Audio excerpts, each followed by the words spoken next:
Assalamualaikum warahmatullahi wabarakatuh.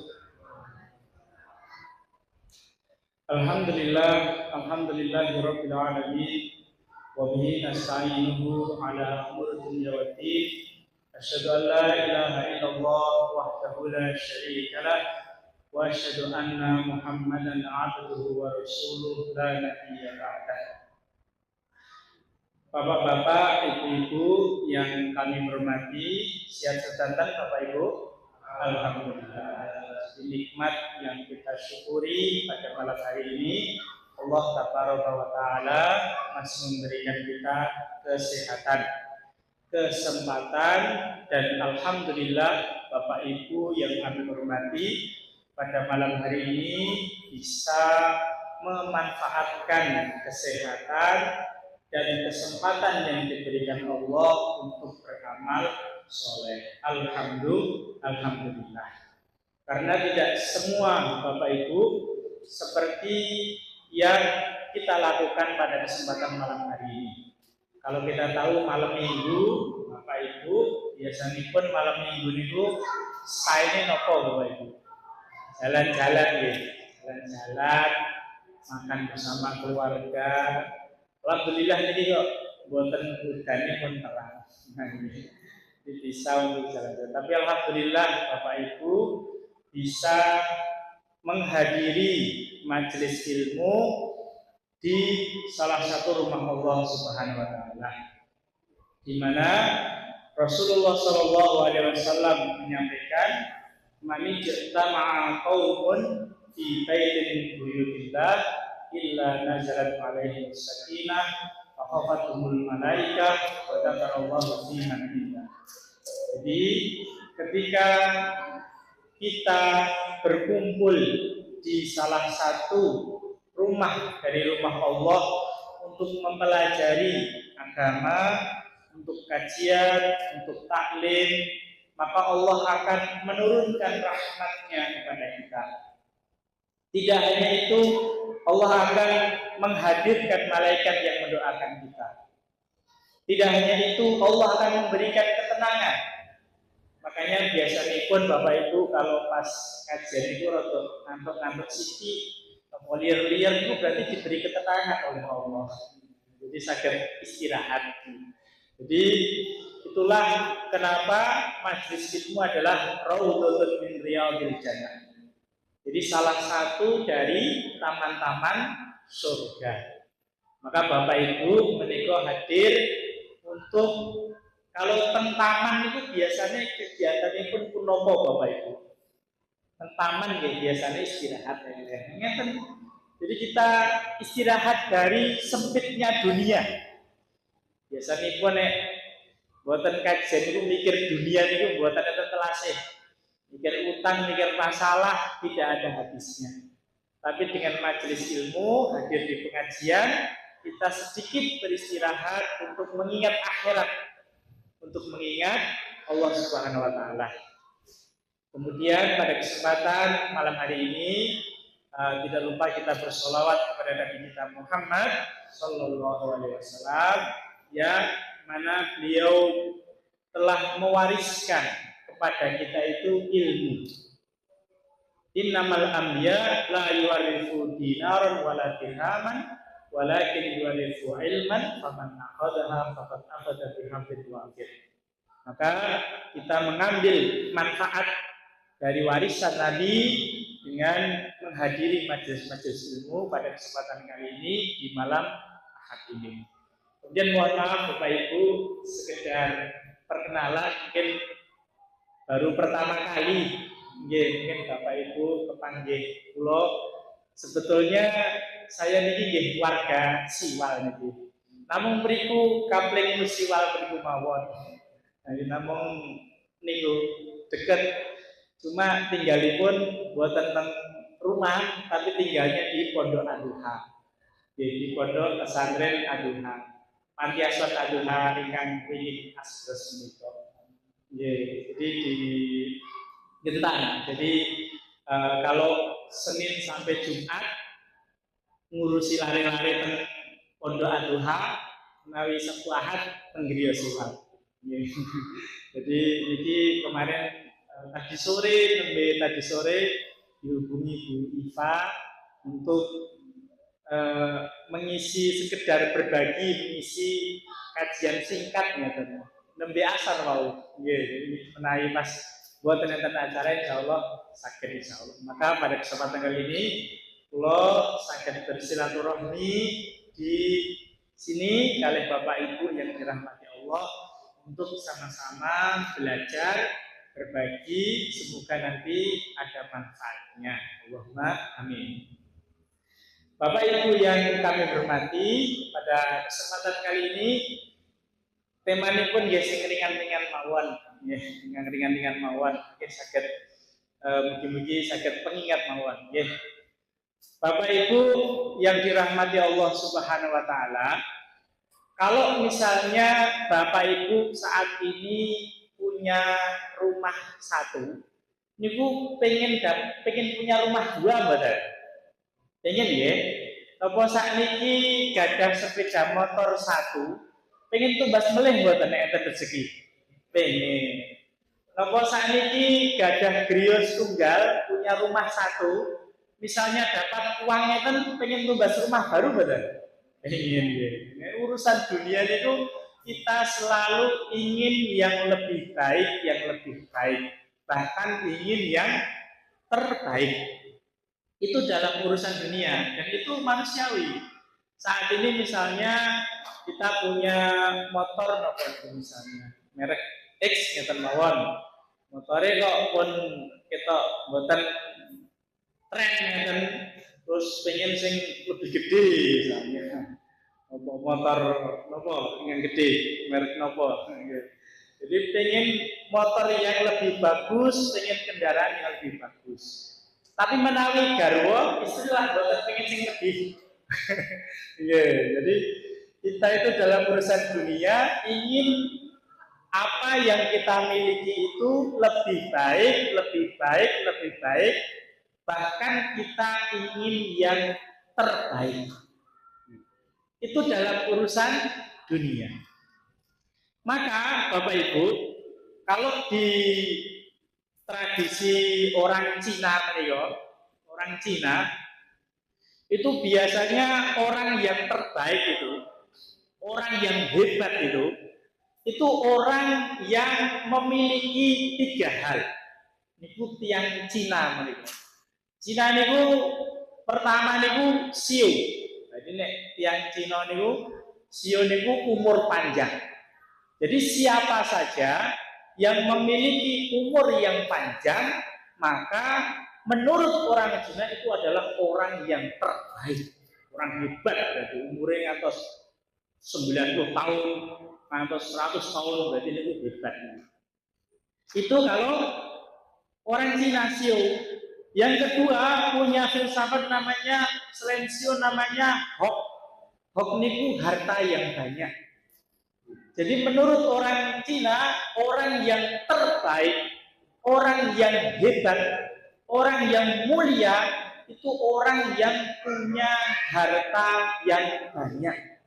Maka kita ketahui, Bapak Ibu, di sini mungkin dekat sini ada ya. Jadi orang-orang Cina itu ngejarnya harta, masya Allah luar biasa. Jadi kerja sana, malam masih kerja, siang banting tulang. Jadi supaya mendapat harta yang banyak, karena memang harta yang banyak itu adalah tanda mulia dari kepercayaan mereka. Yang ketiga itu adalah lok itu kekuasaan yang tinggi.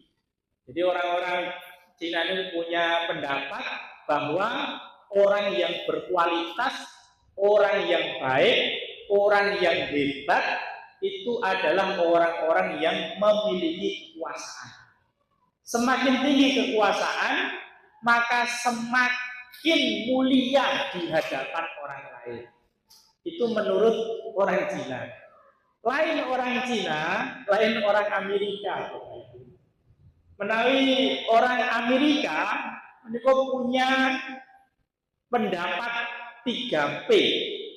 Jadi kalau orang Cina Sio, Hok, dan Lok, kalau orang Amerika mereka adalah 3 P. P yang pertama itu adalah power.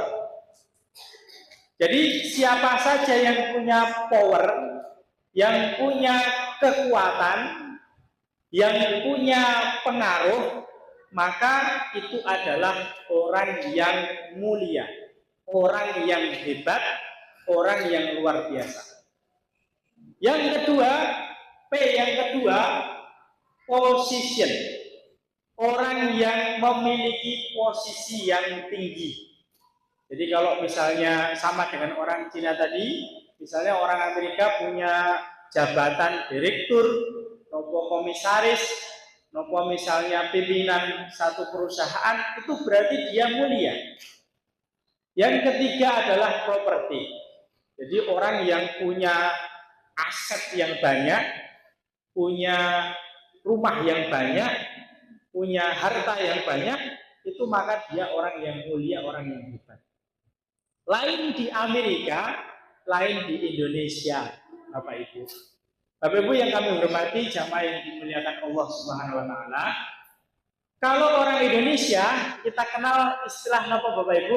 Tiga ta. 3 ta itu berarti tahta, harta, wanita. Jadi kalau orang Indonesia, siapa saja yang punya ketiganya, maka ia menjadi orang yang mulia, orang yang hebat. Punya tahta, punya harta, punya wanita. Menikah adalah pendapat di setiap orang-orang negara-negara. Cina, Amerika, apalagi di Indonesia. Tapi lurus nih Bapak Ibu nih, yang Indonesia itu menawi dihormati, ya kan kadang-kadang lihat hartanya, lihat tahtanya, lihat wanitanya. Jadi memang di dunia ini bahkan Rasulullah SAW itu memang menyampaikan bahwa ujiannya umat Nabi Muhammad itu ujian harta. Makanya kalau orang sugih ngomong, kalian orang melarat ngomong, itu lebih didengar yang mana Bapak? Ya yang sugih. Yang sugih ngomong dinut, diikuti, ya yang boten sugih kadang salah gitu. Maka itulah sekali lagi standar orang-orang terkait dengan orang yang mulia, orang yang hebat, orang yang terbaik. Tapi Bapak Ibu yang dirahmati Allah SWT, apakah standar itu benar? Apakah standar itu yang menjadi patokan dalam kehidupan kita? Tentu Bapak Ibu yang dirahmati Allah Subhanahu wa taala, bahwa standar yang benar itu adalah standar yang diturunkan oleh Allah Subhanahu wa taala di dalam Al-Qur'an. Maka kalau tidak berangkat dari Al-Qur'an, itu bisa jadi benar, bisa jadi salah. Maka Bapak Ibu yang dirahmati Allah Subhanahu wa taala, di dalam Al-Qur'an Allah Tabaraka wa taala itu sudah menyampaikan kepada kita tentang kriteria orang yang terbaik, orang yang mulia. Nyuwun ngapunten Bapak Ibu, pengen dados yang mulia mboten nggih Bapak Ibu? Pengen nggih. Standar Amerika, Cina apa Indonesia? Standar putih niki. Nggih. Apa standar Al-Qur'an. Nah, nggih. Maka Bapak Ibu yang dirahmati Allah Subhanahu wa taala, standar yang terbaik yang bisa kita jadikan pedoman dalam kehidupan kita itu adalah Al-Qur'an. Di mana Al-Qur'an la ya'tihil batilu min baini wala min khalfihi tanzilun min azizir rahim.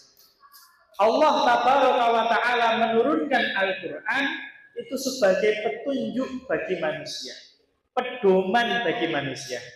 Siapa yang berpedoman pada Al-Qur'an, hidupnya insya Allah bahagia, tenang, tentram, walaupun hartanya tidak banyak, wanitanya tidak banyak, tahtanya tidak tinggi, umurnya tidak panjang.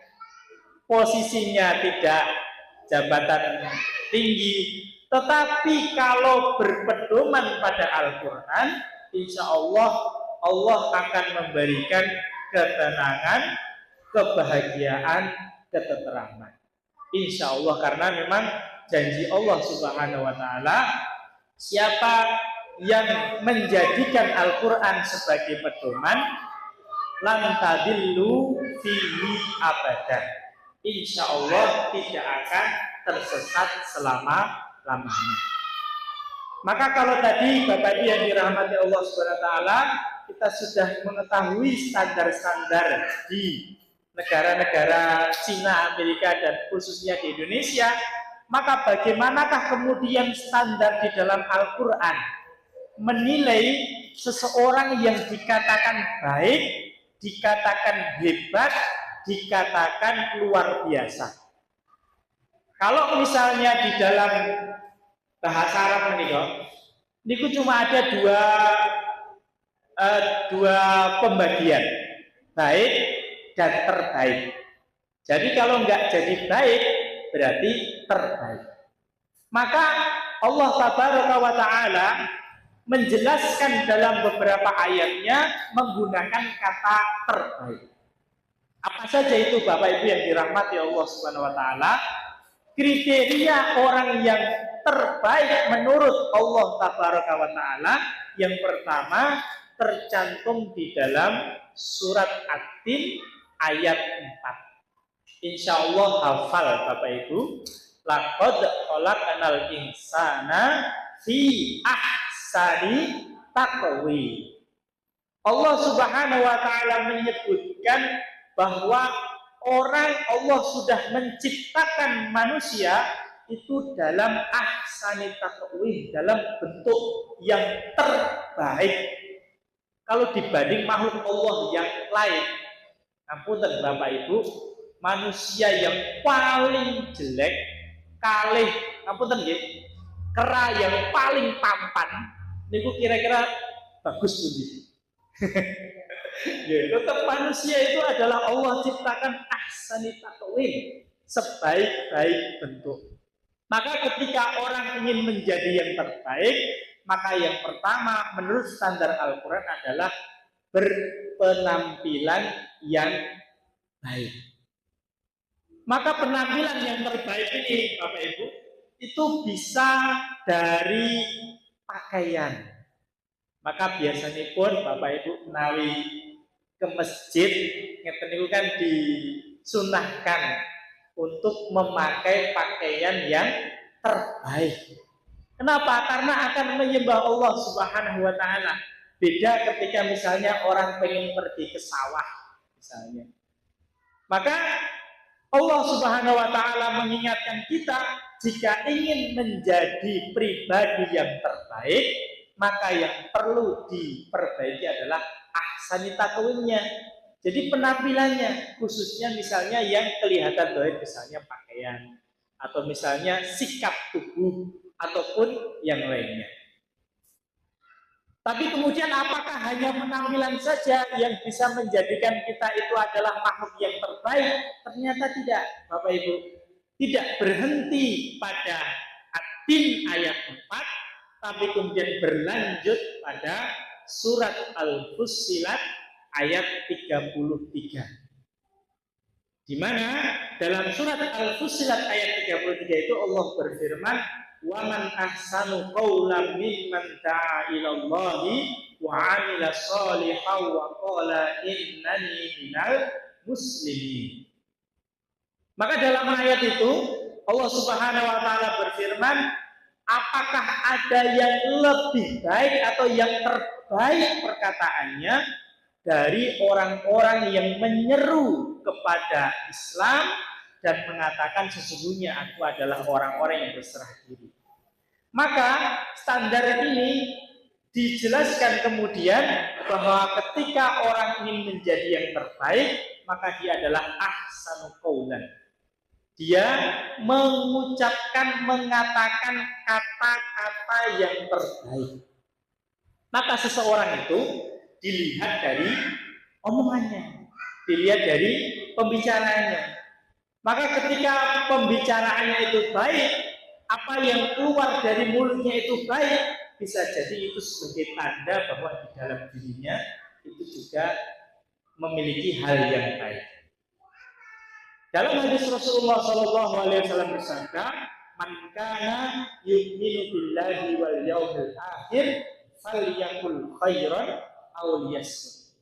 Barang siapa yang beriman kepada Allah dan hari akhir, maka hendaklah mengatakan perkataan yang baik, kalau tidak diam. Maka itu standar yang tinggi sekali. Kalau tidak mengatakan yang baik, maka diam, itu masya Allah, itu luar biasa. Sehingga apa yang muncul dalam lisan kita itu sesuatu yang sifatnya baik, namun kadang-kadang refleks. Kalau kita ingin menguji perkataan kita, itu saat kena kebleset misalnya, Bapak Ibu, kebleset. Pertama kali yang muncul apa nih, Bapak Ibu? Apakah astagfirullahaladzim ataukah kalimat yang lain? Jadi kata-kata itu kadang-kadang itu refleks gitu. Maka seseorang yang kata-katanya standar yang baik, maka ketika dia mengalami satu kejadian yang tidak terduga, maka yang keluar pertama kali ini adalah refleks kata-kata yang betul-betul dari dalam dirinya. Aku kan Bapak Ibu, kalau misalnya kita ingin akhir hayat kita itu kata yang kita ucapkan itu adalah kata-kata terbaik, yaitu mengharap kita la ilaha illallah, maka ya selama perjalanan kehidupan kita biasakan untuk mengatakan itu, membiasakan diri, karena orang itu tergantung pada kebiasaannya. Karena ada cerita itu, misalnya ada orang sangat suka sepak bola. Ini kok bapak terutama itu suka sepak bola buatan ini. Jadi kan lagi Indonesia lawan Jepang, kalah. Terus Indonesia lawan Arab Saudi, menang ya. Ya lagi seneng sepak bola. Ini kalau misalnya senang kemudian setiap hari bilang gol bisa jadi ngapunten. Kalau dia terus seperti itu sampai kemudian jadi kebiasaan, bisa jadi pas saat sakaratul maut mungkin tidak bisa mengucapkan la ilaha illallah, malah gol. Nah, karena kebiasaannya seperti itu. Maka begitu juga ketika misalnya Allah Subhanahu wa taala itu memberikan standar kepada kita bahwa seseorang itu menjadi yang terbaik, itu adalah dilihat dari ahsanu qaulan, perkataan yang baik.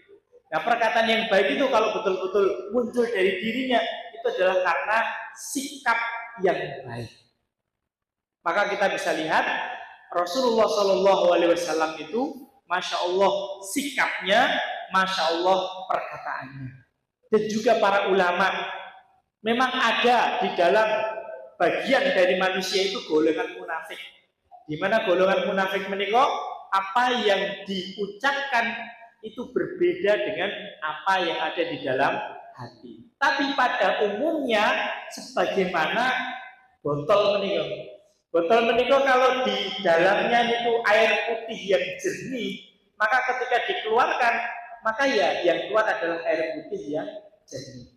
Maka seseorang itu ketika ingin melihat hatinya baik atau tidak, itu ya lihat saja bagaimana ucapannya, bagaimana perkataannya itu, yang muncul, yang keluar dari mulutnya itu adalah kata-kata yang baik. Apalagi kalau sudah kata-kata doa dan zikir. Apa-apa, ada masalah apa-apa, zikir dulu, doa dulu. Misalnya ada musibah, langsung innalillah. Kemudian ada sesuatu, masya Allah, ada kejadian, subhanallah. Jadi senantiasa lesannya itu sudah terbiasa. Maka yang muncul nanti yang akan itu dan akan berpengaruh juga ke dalam perilakunya. Maka itulah kemudian ketika seseorang ingin menjadi yang terbaik, tidak hanya kita perbaiki sifatnya yang dohir, yang penampilan, tapi kita perbaiki kebiasaan, khususnya dalam ucapan. Di mana Allah Subhanahu wa taala lewat Rasulullah SAW itu mengajarkan banyak sekali doa-doa yang bisa kita baca. Ngapunten Bapak Ibu, ketika misalnya kita tidur, doa gitu Bapak Ibu ini. Doa. Bangun tidur, doa boleh. Mau makan, doa. Habis makan, doa. Masuk masjid, doa. Keluar masjid, doa. Mau pergi, doa. Masuk rumah, doa. Masya Allah. Rasulullah SAW mengajarkan banyak sekali doa agar kaulan itu, perkataan itu menjadi baik, menjadi kebiasaan. Sehingga ketika itu menjadi kebiasaan, maka perilaku itu akan coba bisa untuk diperbaiki.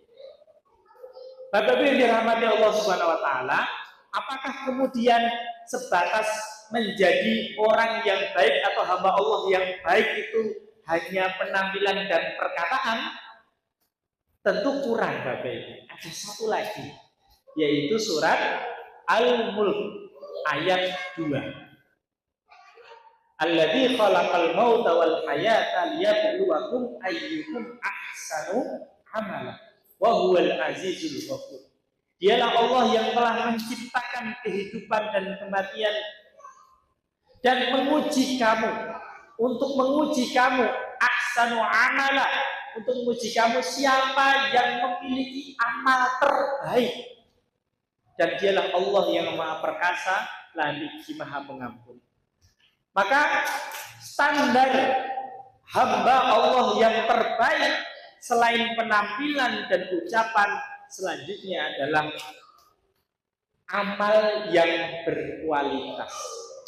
Maka dalam ayat tersebut Allah Subhanahu wa taala tidak mengatakan aktsaru amalan, banyaknya amal, tetapi ahsanu amalan, amal yang terbaik. Amal yang terbaik itu apa, Bapak Ibu? Amal yang terbaik itu adalah akhlasuhum wa aswabuhum, yang paling ikhlas, yang paling sesuai dengan sunnah Nabi Muhammad Sallallahu Alaihi Wasallam. Dan ikhlas menika itu di dalam diri masing-masing. Kadang ngapunten, ada dulu sebuah apa niku kisah pada zaman dahulu, pada zaman Bani Israel. Ada seorang ulama namanya Barsisa.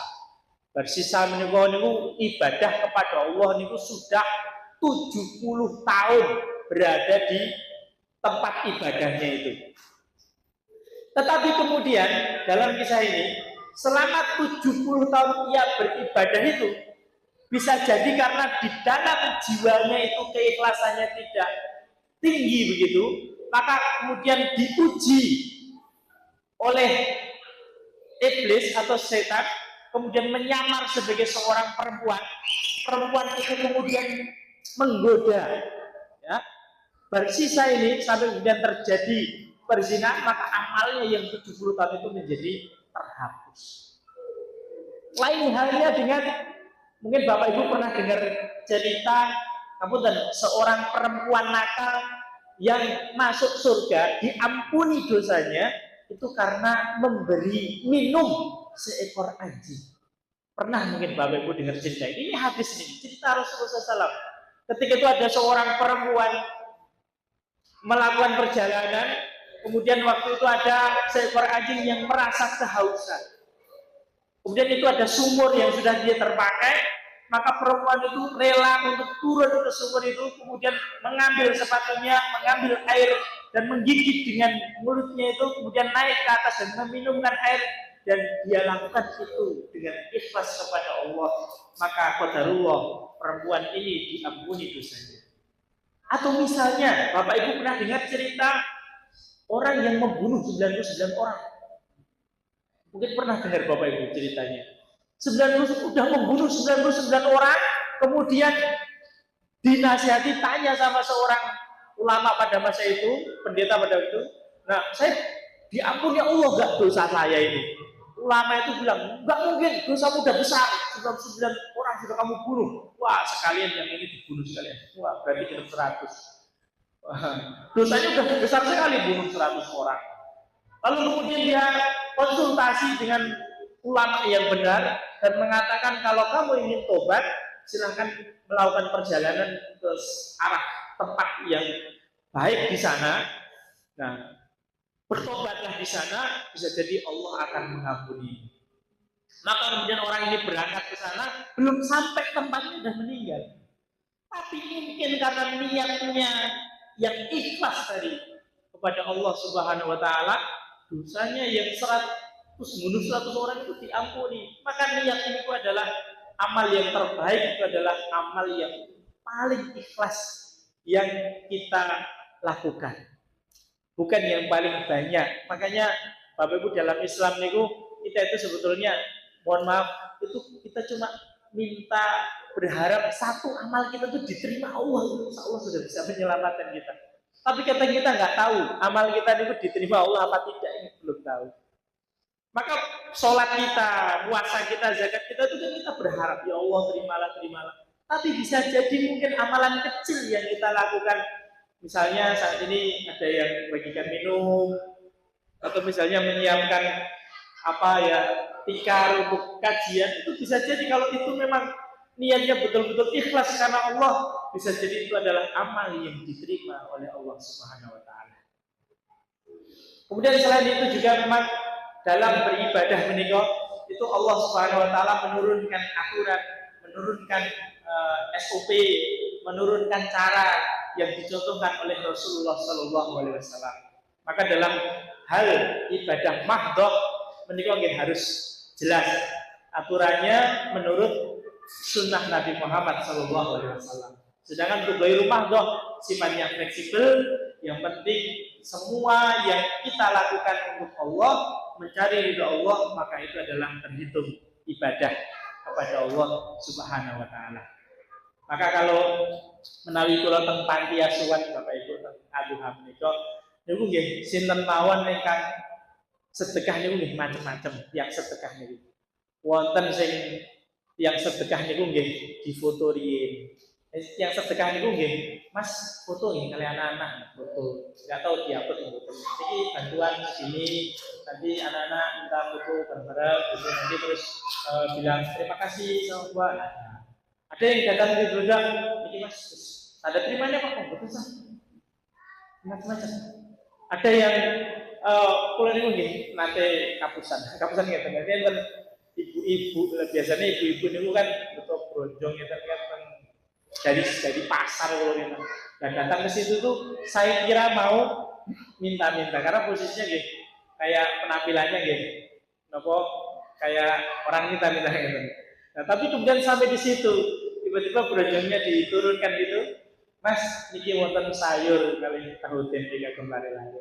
Masya Allah, saya kira mau minta-minta ternyata mau sedekah. Jadi, tapi ada juga bawa mobil datang ke pondok dikira mau sedekah, ngapunten Mas, dari Tangglet iki luwes sudah putih ya, atau tipe alamat putih ya, siwalnya putih ya. Ya jadi memang Masya Allah beda-beda. Ya, maka sekali lagi ketika amalan kita itu bisa kita perbaiki, kita ikhlaskan dalam kehidupan kita, yang kecil-kecil itu semoga bisa menjadi penyelamat kita nanti. Amal yang kecil-kecil, yang sedikit-sedikit, mungkin kita itu tidak bisa amal yang besar-besar. Misalnya kayak naik haji, ini kan amal besar nih, mungkin tidak begitu banyak dana, wah sulit mungkin. Ya umroh misalnya, umroh kan amal besar, 20-30 juta misalnya, wah nyalanya gitu. Ngeten bisa jadi Allah Subhanahu wa taala itu memberikan kesempatan amal-amal kecil itu bisa jadi pahalanya mungkin juga besar. Bahkan kalau misalnya dalam hadis, orang yang melaksanakan sholat subuh, kemudian dia zikir sampai kemudian suruh waktu terbit matahari, kemudian sholat 2 rakaat, maka dicatat pahala umroh. Itu ada amalan yang bisa dilakukan.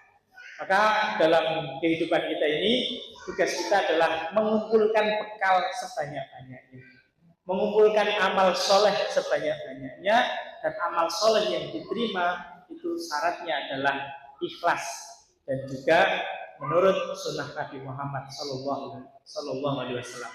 Wa man kana yarju liqa'a rabbih falyamal amalan sholihan wala yusyrik bi ibadati rabbih ahada.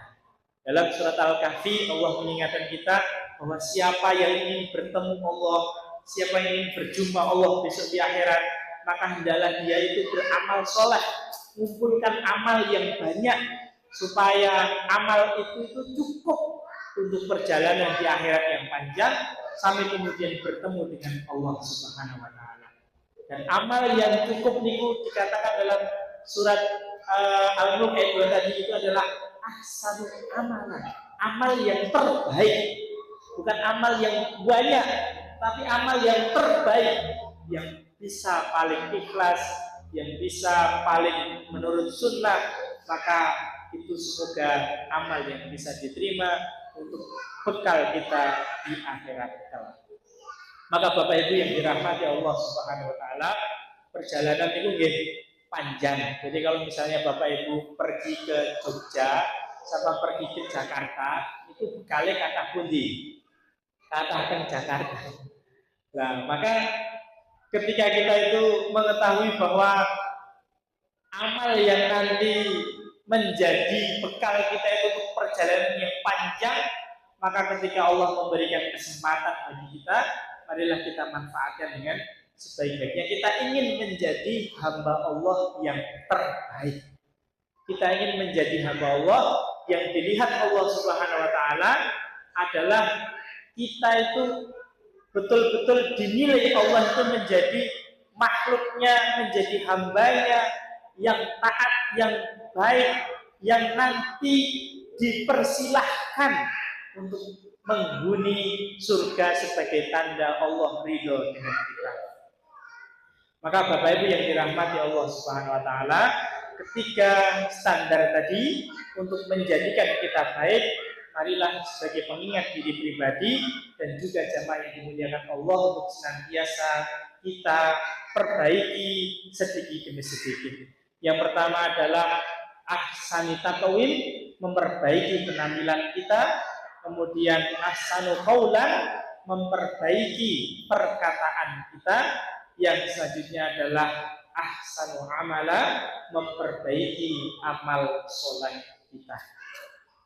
Maka bapak-bapak, ibu-ibu yang dirahmati Allah SWT, dengan terus berusaha memperbaiki penampilan, perkataan, dan juga amal kita, maka ketika itu semoga dapat terus menjadikan kita lebih baik.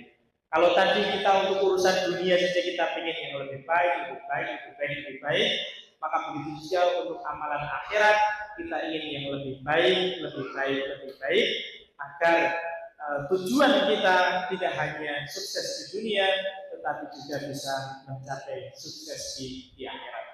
Maka demikian Bapak Ibu yang dirahmati Allah Subhanahu wa taala, untuk kesempatan kali ini, karena sanjang pun sampai isya nih, Bapak Ibu nih, sampai sholat isya nih.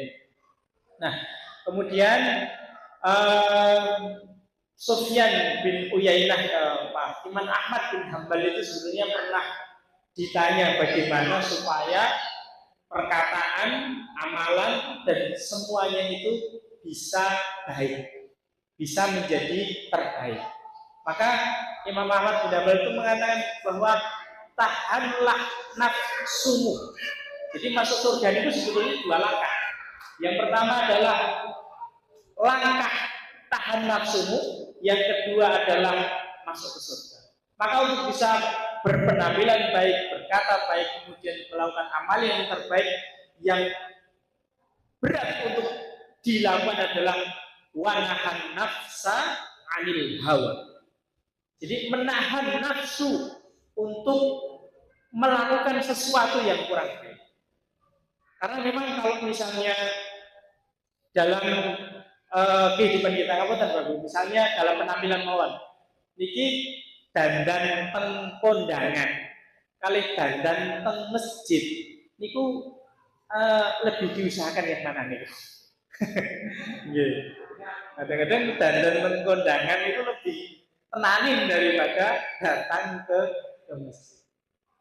Apalagi dalam hal yang lain, perkataan misalnya, kadang-kadang kita sama orang yang kita hormati, misalnya ada Pak Lurah atau Pak misalnya Pak Camat atau orang yang kita hormati, itu omongan itu kayak betul-betul kita omongan itu kayak ditata gitu, supaya omongan kita itu baik di mata beliau-beliaunya itu.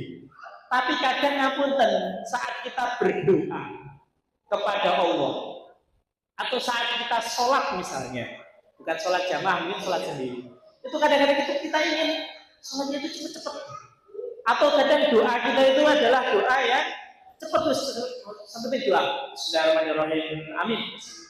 Jadi tidak merasa bahwa ketika kita ingin memperbaiki perkataan kita kepada Allah, ya harus ditahan nafsu kita supaya apa yang bisa kita lakukan itu adalah sesuatu yang sungguh-sungguh dan khusyuk. Begitu juga dengan amal.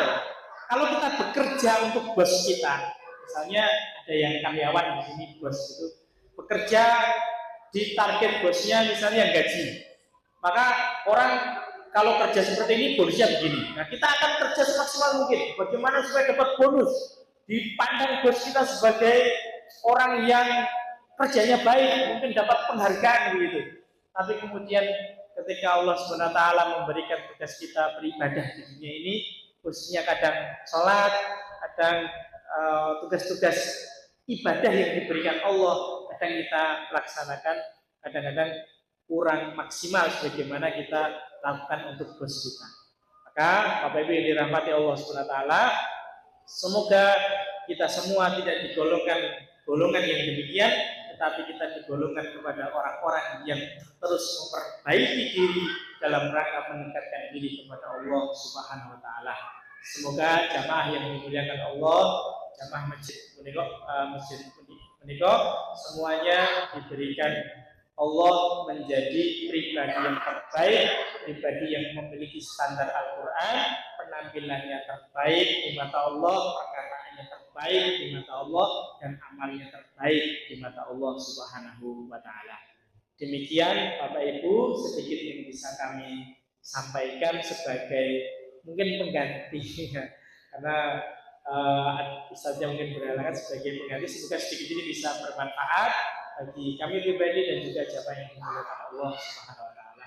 Mohon maaf apabila ada kekurangan, kurang lebihnya mohon maaf. Billahi hidayah wa ridwan inayah. Assalamualaikum warahmatullahi wabarakatuh.